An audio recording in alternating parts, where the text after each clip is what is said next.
কাল বসে ঘরে এসে সব পালন করে দিয়েছি। কি কাল বৈশাখী ঝড়? আরে বানেশ্বর লাগেনি, কোথাও লাগেনি, এখানে আমার বাইক লাগবে। হ্যাঁ স্বামী, আমি কি মিথ্যে কথা বলছি? এই কামানি, বেশি রাগ ধরাস না আমার, সত্য কথা বল, কি হয়েছে ঘটনা খুলে বল, নইলে কিন্তু এই তো কামারি হাতুর পিতা হাত, একবার যদি ছুটে যায় স্বামী, তোমাকে আমি সত্যি কথা বলছি। বলো বলো। কোথায় এসেছিল? কি কই কোথা তোরা পাও যে মোটামুটি গুড়? কিছু দিতে বলেছিলে?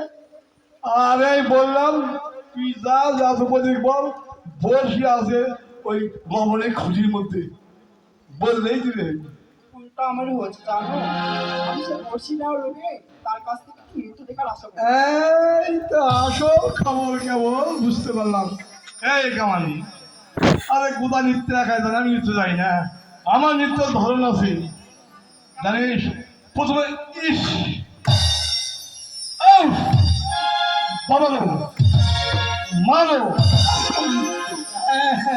এটা হচ্ছে আধুনিক নৃত্য, নতুন যন্ত্রপাতি রয়েছে, ওই নৃত্যটাই আমি শিখেছি, দেখবি।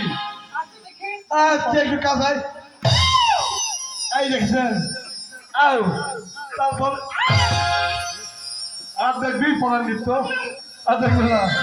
হ্যাঁ, তাহলে এক কাজ করতে হবে, দুইজন মিলে আবার কামারি ব্যবসা করে এই যে বাড়িঘর নষ্ট হয়েছে আবার ঠিক করতে হবে। এখন চল। ঠিক আছে স্বামী, তোমার কথা অক্ষরে পালন করো।